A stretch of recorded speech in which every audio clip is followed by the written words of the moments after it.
Bonsoir et bienvenue. On va parler de la situation en Côte d'Ivoire tout à l'heure avec deux invités qui étaient déjà sur notre plateau il y a quelques mois au tout début de cette crise ivoirienne. Un prêtre ivoirien, le père Vincent-Paul Goulet, et Jean-Luc Mouton, directeur du journal Réforme, auteur de ce livre d'entretien avec un sage ivoirien. On vous retrouve tous les deux tout à l'heure dans notre dossier. Mais d'abord, on déroule le fil de l'actualité religieuse de la semaine avec ce nouvel appel à la paix de Benoît XVI qui prie pour la Libye et la Côte d'Ivoire. Vous le voyez, la violence et la haine sont toujours une défaite. Le pape s'exprimait mercredi lors de l'audience générale. Benoît XVI a également évoqué la mission de réconciliation du cardinal Turkson qu'il a envoyé en Côte d'Ivoire, mais qui pour l'instant est bloqué à Accra, la capitale du Ghana voisin. Il pourrait rejoindre Abidjan dans les heures qui viennent avec un avion des Nations Unies. Je vous rappelle que le pays est plongé dans le chaos depuis plusieurs jours. On y revient donc dans notre dossier. La France maintenant avec cette convention de l'UMP sur la laïcité qui a enfin eu lieu mardi après des semaines de controverses, de polémiques et de petites phrases. Je vous rappelle que les responsables religieux de France avaient pris leur distance avec ce débat. Ils ont toutefois envoyé des observateurs à la convention de l'UMP. Le père Mathieu Rouget représentait l'Église catholique. Il est le curé de la paroisse Sainte-Cécile à Paris et aumônier des parlementaires. Mardi, nous l'avons suivi. Reportage. Laïcité, c'est quoi ? Donc moi là c'est à ce moment-là. Derniers ajustements, dernière correction, le père Mathieu Rouget dans son bureau à la paroisse Sainte-Clotilde peaufine son allocution. Dans 2 heures, il doit participer en tant qu'observateur de la conférence des évêques de France au débat sur la laïcité organisé par l'UMP. Ça fait 3-4 jours que le cardinal m'a demandé d'y aller, donc ça fait 3-4 jours que je le prépare directement. Maintenant cette question de la laïcité, c'est une question à laquelle on réfléchit constamment quand on est chargé d'une présence pastorale auprès des parlementaires et du monde politique. C'est un lieu de débat qui a ses caractéristiques propres. Et en tout cas pour nous, nous parlons avec tout le monde, nous sommes prisonniers de personne, et donc on peut aborder ce débat en toute sérénité. En toute sérénité, avec tout de même un objectif pour celui qui dirige le service pastoral d'études politiques, faire comprendre aux élus qu'il ne faut pas avoir peur des religions. Mais avant, c'est au jeu des interviews que le père Mathieu Rouget doit se soumettre et aux salutations d'usage avant de pouvoir entrer dans le vif du sujet. J'ai entendu ces derniers jours la proposition d'un code de la laïcité. Alors, je veux vous dire que ce code, il existe.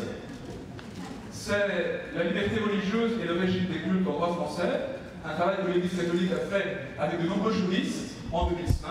Si par hasard, alors que nous l'avions offert au pouvoir public à cette époque-là, il est perdu dans les bibliothèques ministérielles, je serais heureux de vous en écrire un nouveau exemple.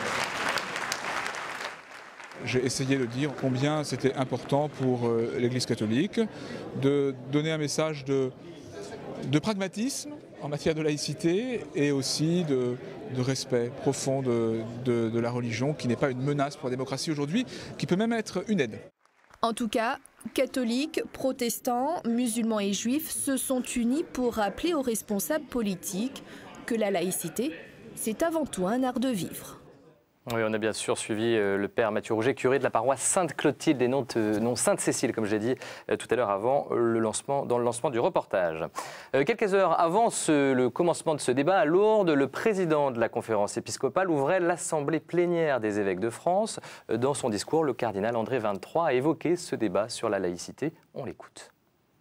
Non seulement il risque de cristalliser les malaises devant un certain nombre de pratiques musulmanes minoritaires, mais paradoxalement, il risque aussi d'aboutir à réduire la compréhension de la laïcité à sa conception la plus fermée, celle du refus de toute expression religieuse dans notre société. Nous avons parfois à subir des pratiques administratives qui versent dans cette manière de voir. Et les difficultés que nous rencontrons aujourd'hui dans les prisons, les lycées ou les hôpitaux sont souvent de cet ordre. Le récent rapport présenté par la HALDE évoque la possibilité d'étendre demain les obligations de stricte neutralité religieuse au-delà du seul secteur public. Les différents discours du président de la République sur ce sujet donnaient à espérer une application plus apaisée et plus ouverte des lois et des règlements qui définissent fondamentalement le pacte laïque de notre République. Nous n'avons pas vraiment besoin d'un grand débat pour mieux connaître les textes de référence et surtout pour les appliquer avec tolérance et intelligence. Le cardinal André XXIII, qui bien sûr a évoqué d'autres sujets d'actualité dans ce discours d'ouverture, la bioéthique, la Côte d'Ivoire ou encore le nucléaire. Et je vous rappelle que 150 évêques sont réunis jusqu'à demain en assemblée plénière à Lourdes. 2 fois par an, les évêques se retrouvent dans l'hémicycle Sainte-Bernadette. Au menu de cette session printanière, l'environnement, les rassemblements dominicaux ou encore la situation des prêtres âgés. Assemblée à suivre au quotidien sur notre antenne grâce au décryptage de Philippine de Saint-Pierre. Rendez-vous tous les jours à 17h30 et 20h35.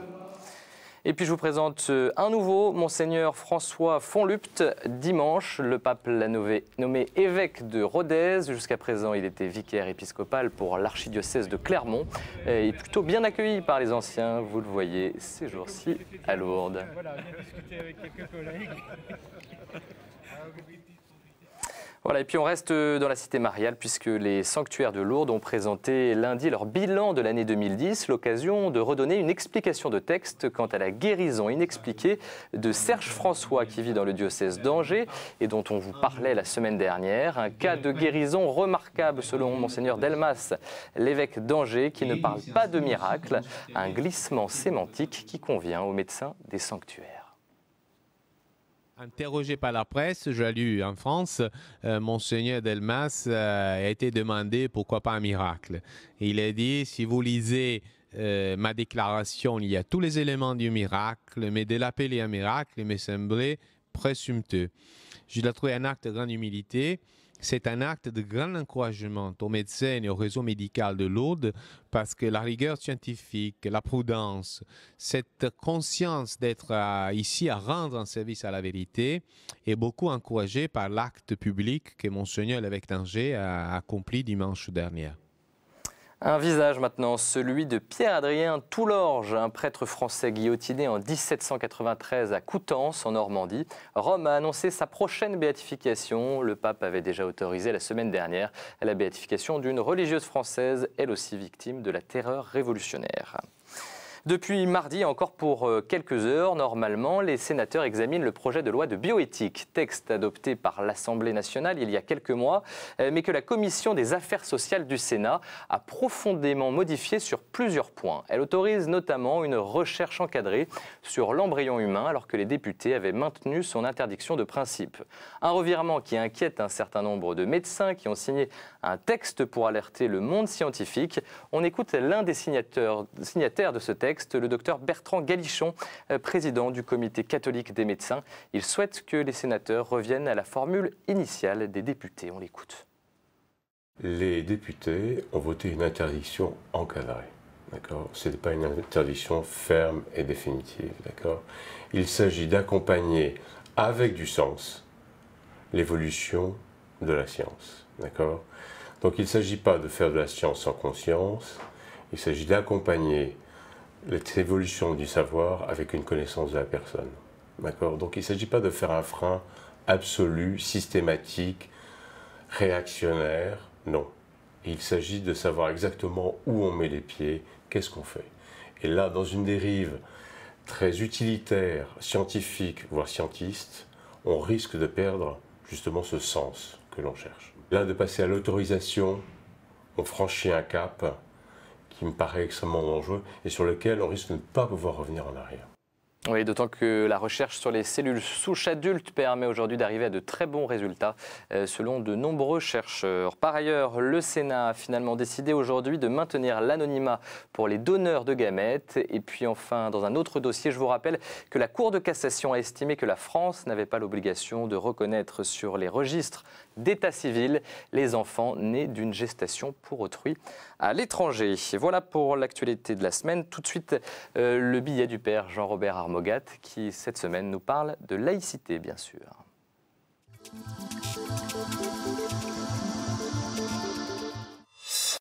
La laïcité, dit-on, est une exception française. C'est exact, et il n'y a peut-être pas lieu de s'en féliciter. On assiste en effet à un spectacle ahurissant. Une poignée de laïcistes s'en prend aux religions, traitées comme des maladies à prévenir ou à guérir. Mais de deux choses l'une, ou bien les religions sont négligeables en perte de vitesse, et alors pourquoi tant de haine?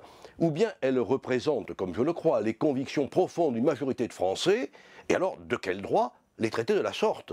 Qui fait la loi dans ce pays? La croyance religieuse est partagée par une majorité de Français. Nous ne devons pas rester sur la défensive. Si la croyance religieuse est un élément essentiel de notre vie, de la naissance à la mort, pour chaque événement de notre vie, alors la collectivité doit reconnaître les religions dans l'espace social. Elle doit les encourager à se développer pour offrir à tous leur espérance et leur charité. La laïcité qui est en train de s'exprimer est celle d'un espace social sans Dieu, un espace sans espoir. Il faut exclure les religions de l'espace public. Cette laïcité de combat a choisi pour son offensive la période de l'année la plus sacrée pour les chrétiens, le temps du carême et de la Pâque. Comme citoyens, comme personnes humaines, nous devons réagir. Les religions ne sont pas des dangers qu'il faudrait contrôler. Le danger, c'est la perte de l'humain, c'est le refus de Dieu, c'est la mort de l'âme, tout un train de mesures bioéthiques abominables. Ne nous laissons pas abuser en nous repliant sur nos positions. L'enjeu est de conséquence. On nous parle d'un code de la laïcité qui aura pour objet de ceinturer, de limiter, de borner les religions. Demandons que la concorde l'emporte sur la discorde et qu'un code des religions reconnaisse aux religions la place essentielle qui doit être la leur dans notre société.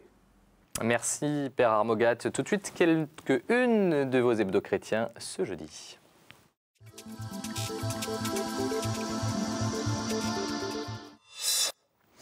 Le nucléaire remis en question sur fond de crise à Fukushima et 25 ans après Tchernobyl à la une de l'Avis. Un scientifique chrétien bien connu s'exprime dans l'hebdo. Selon Jean-Marie Pelt, les hommes se sont pris pour Dieu. Évangile et politique, des élus chrétiens s'engagent à quelques jours de leur pèlerinage annuel à Lourdes. Pèlerin est allé à leur rencontre. L'hebdo qui par ailleurs consacre, vous le voyez, l'essentiel de sa une à Bernard Pivot.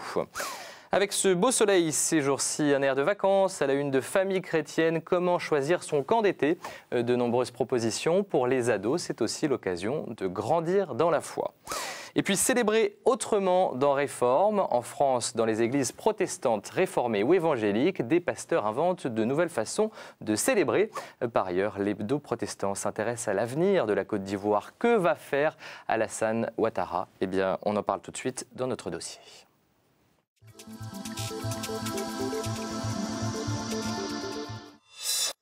Malheureusement, la violence semble donc avoir pris le pas sur le dialogue en Côte d'Ivoire. À Abidjan, les troupes de Laurent Gbagbo refusent de se rendre face aux forces d'Alassane Ouattara. La situation reste confuse dans l'ensemble du pays sur fond de guerre civile et de massacres commis, semble-t-il, peut-être par les deux camps. Pour en parler, Père Vincent-Paul Goulet, bonsoir. Bonsoir. Merci d'être avec nous. Je sais que c'est évidemment pas facile pour vous de parler de la situation et de ces événements que vous vivez bien sûr à distance, puisque vous vivez pas loin de Paris, dans la banlieue parisienne. Et puis Jean-Luc Mouton, directeur du journal Réforme, vous êtes notamment l'auteur de ce livre Renaissance africaine, livre d'entretien avec Marcel Zadikessi, un sage africain qui est donc ivoirien. Et puis je précise qu'on vous recevait tous les deux il y a quelques mois, c'était tout début de la crise ivoirienne. Père Goulet, votre famille vit dans le pays, quelles sont les nouvelles et quel est votre état d'esprit? Oui, c'est avec un cœur meurtri encore ce soir que je suis devant vous. Pour plusieurs raisons d'ailleurs. La première raison fondamentale, c'est que mon pays qui est déchiré. Et puis une autre raison, ma famille, personnellement, ma famille elle est aussi endeuillée par cette violence. Et puis la population de mon pays, les uns et les autres, se déchirent pour une question de pouvoir. Et donc c'est avec un cœur gros, meurtri, en colère. Colère aussi par cette attaque, pour moi, injustifiée de la France sur les positions de l'armée de mon pays. Voilà, donc c'est sur ce fond-là de colère, de larmes, de pleurs que je suis devant vous ce soir. Au téléphone, pour préparer cette émission, vous me parliez de massacre également. Oui, puisque je suis de la région donc, de Mans, Diokoué, qui est à 21 km de mon village. Et donc entre Diokoué et Mans, c'est donc la plus grande ville de la région, qui est Bangolo. Je suis originaire de Bangolo. Et depuis donc, le début de ces événements, le 16, notamment le 16 décembre, il y a eu donc l'invasion de mon village par les ex-rebelles qu'on appelait ex-rebelles à l'époque, qui ont envahi donc Bangolo, et toute la population de mon village a fui, se sont réfugiés à Diokwe. Et Diokwe qui a été attaqué dans la nuit du 29 mars, où il y a eu, semble-t-il, près de 800 morts. Et donc, ce que je peux dire, un petit village juste à l'entrée de Diokwe, où ma famille s'est réfugiée, il y en a eu 27 morts, dont 6 membres de ma famille. Je salue la mémoire ce soir de ma nièce, Ella, qui est décédée avec sa fille de 3 ans qu'elle tenait dans ses bras. Donc elle a reçu une balle et sa fille aussi a reçu. On a tiré sur le pied de sa fille, qui est décédée par la suite. Je salue aussi un ami d'enfance avec qui j'ai fait toute mon école au village, Youl, qui est mort aussi handicapé dans la maison, qui ne pouvait pas courir, donc qui a été assassiné avec sa femme et sa fille. Et puis 2 tantes qui sont mortes aussi dans ce... Voilà. Et voilà, donc j'apprends aussi que dans la ville de Diokwe, où s'est réfugié près de 19 000 personnes, il y a eu là aussi des massacres, plus de 800 personnes qui sont décédées. Et a priori, hein, vous dites par les forces de Ouattara. Les informations que j'ai reçues de mes parents, ce seraient vraiment les forces, je dis bien ce seraient les forces d'Alassane Ouattara. Ouais. Jean-Luc Mouton, on peut imaginer des massacres des 2 côtés, enfin, c'est confus ce qui se passe. C'est épouvantable. En tout cas, ce récit est poignant, enfin, c'est épouvantable. Dans des choses pareilles, je pense que nous sommes loin. Moi, j'aime beaucoup ce pays. Je disais ce matin dans une émission de radio que, d'accord, je suis blanc, mais à l'intérieur, je suis très très proche. Monsieur Zali m'appelle son petit frère blanc. Donc voilà, moi, je suis très très touché par tout ce qui se passe là-bas. C'est vrai qu'on ne peut pas s'envoyer des massacres à la tête. Il y a eu des massacres qui ont été perpétrés par des Libériens, par des gens dans Abidjan, il y en a eu dans différents coins. Là, ce qui est très grave, c'est que Alassane Ouattara se présentait comme l'élu, enfin, pour la communauté internationale, et pas seulement la communauté internationale, c'est pas l'Occident, c'est l'Union africaine, c'est la CEDEAO, c'est tous ces pairs africains, même l'Afrique du Sud et l'Angola qui ne voulaient pas le reconnaître. Récemment, on dit qu'il fallait trouver une solution, et ils ont accepté que Ouattara soit le vainqueur des élections. Sauf que voilà, on n'a pas pu trouver une solution pour que M. Gbagbo l'accepte. Donc la tension a monté, on a bloqué les banques, enfin, toutes les possibilités de développement économique. Tout est arrêté en Côte d'Ivoire, les gens sont dans des situations économiques épouvantables. Et donc on est arrivé à une espèce d'impasse absolue. Et Ouattara, je pense, moi j'ai fait crédit à Ouattara de ne pas avoir voulu cette guerre, dans la mesure où M. Michel Cantu, que je connais bien, qui est un ami, je pense qu'on le connaît cette antenne. Avec une interview dans Réforme. Voilà, je fais une interview de lui, il dit qu'il a été le collaborateur, Ouattara a été son collaborateur, il l'a fait venir, il considère que c'était le meilleur économiste de toute l'Afrique, il est convaincu que cet homme est un homme de paix, que ce n'est pas un homme qui veut la guerre, c'est un homme de réconciliation, il dit que ce qu'il veut c'est la fraternité. Or, il a été acculé, alors peut-être qu'il s'est allié avec des gens qui voulaient ça, il s'est allié avec ces chefs du Nord qui sont des chefs de guerre, des chiens de guerre, on peut dire, qui ont passé depuis 10 ans, sont taillés des territoires dans le Nord, ils font régner par la terreur, s'enrichissent, c'est pas forcément des gens extrêmement recommandables. Je pense qu'il n'avait pas beaucoup d'autres solutions, cette alliance avec Soro, c'est un peu une alliance parce qu'il n'avait pas beaucoup d'autres solutions pour faire valoir ses droits. C'est compliqué du coup par la suite. Alors évidemment, la suite, c'est ça qui est le plus important. Qu'est-ce qui peut se passer à la suite? Aujourd'hui, dans Abidjan, c'est quelque chose d'épouvantable. Moi, j'ai eu un pasteur méthodiste hier au téléphone qui me disait qu'il avait bu un verre d'eau depuis samedi parce qu'il n'y a plus d'eau, ils n'ont pas de nourriture, ils marchent à 4 pattes dans leur maison, ils sont allongés par terre parce que des balles traversent leurs vitres, leurs baies vitrées. Donc les gens ne sortent pas, parce qu'il y a des milices qui traînent dans les rues, qui tirent sur les passants. Enfin, la situation sur le plan humanitaire est épouvantable. Catastrophique. Il faut à tout prix qu'on en sorte. Je crois qu'il n'y a pas beaucoup d'autres solutions. Père Vincent de Paul, tous les deux, vous craigniez il y a quelques mois sur ce plateau la manipulation d'un conflit qui n'est pas religieux, la manipulation des religions dans ce conflit. Père Vincent de Paul, pour vous, est-ce que les religions sont manipulées aujourd'hui dans ce conflit? Je crois quand même que les hommes politiques de mon pays ont voulu utiliser effectivement la religion pour avoir donné une dimension religieuse à cette guerre qui n'est rien d'autre qu'une guerre politique entre eux. Cette sale guerre qu'ils nous ont importée. C'est important à rappeler aujourd'hui. Oui, c'est pas une guerre ethnique, c'est important de l'esprit. C'est très important de le dire. Je vous donne, c'est pas la preuve, mais une preuve. L'imam de Diokwe, cette ville qui a été attaquée, l'imam de cette ville de Diokwe, qui est de la mosquée, donc qui est derrière la grande mosquée, qui est un homme, un rassembleur qui a fait tout pour que les populations allogènes ou autochtones puissent s'entendre. Dès la prise de cette ville, il a été abattu. Il a été abattu. À Yopougon, qui est le fief de Laurent Gbagbo, des musulmans, des mosquées ont été brûlés, ils ont été abattus. Tout simplement parce que ces gens-là prônaient la paix, la réconciliation entre les peuples. L'abbé Abékan, qui était un des prêtres charismatiques connus à Abidjan, a été attaqué dans sa voiture. Il était à l'hôpital ces derniers temps. Je ne sais pas si sa santé s'est améliorée, j'en sais rien.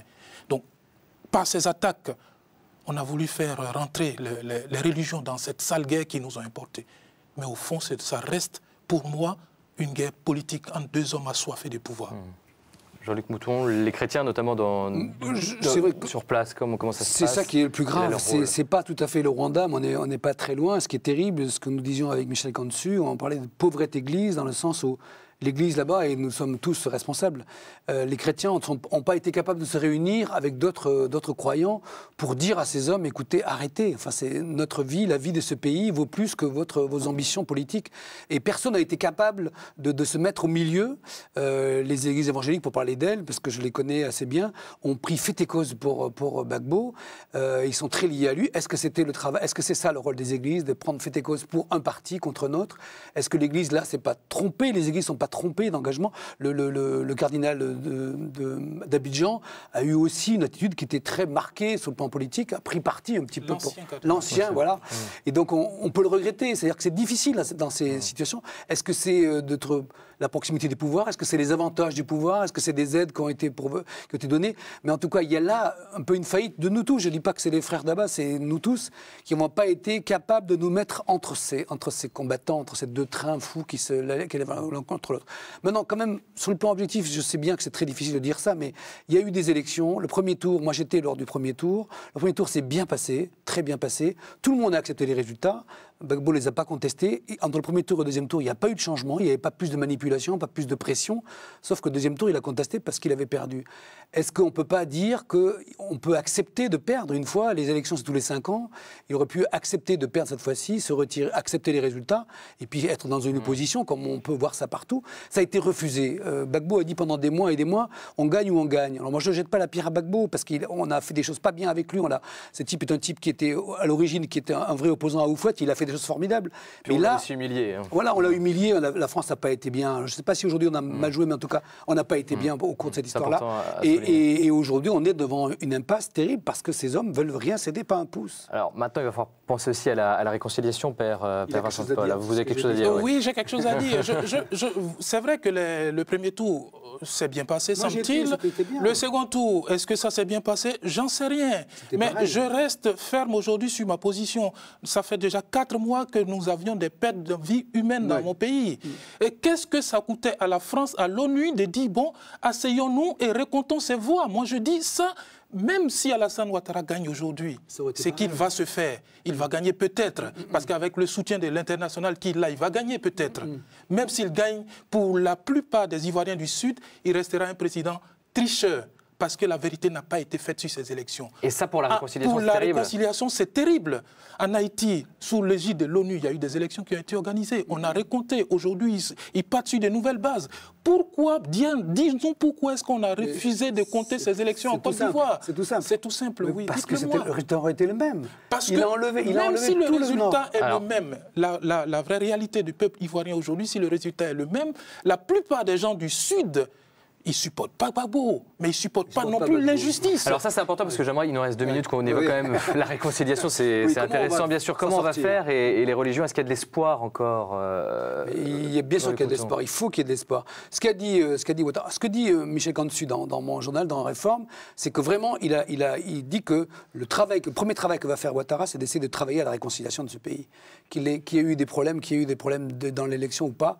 Son but, c'est de réconcilier ce pays. Donc, il va prendre des gens du parti de Gbagbo. Il s'est déjà allié avec le PDCI, avec Bédié, ce qui est déjà pas si mal, parce qu'à l'époque, il y avait quand même beaucoup de graves dissensions.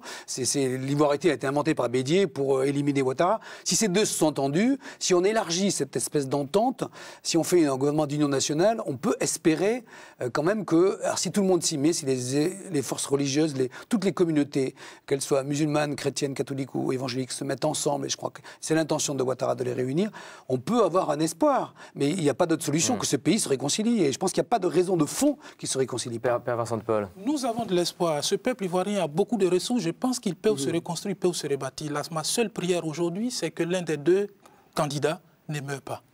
Parce que si l'un des deux meurt, on est parti pour 20 ans, 30 ans.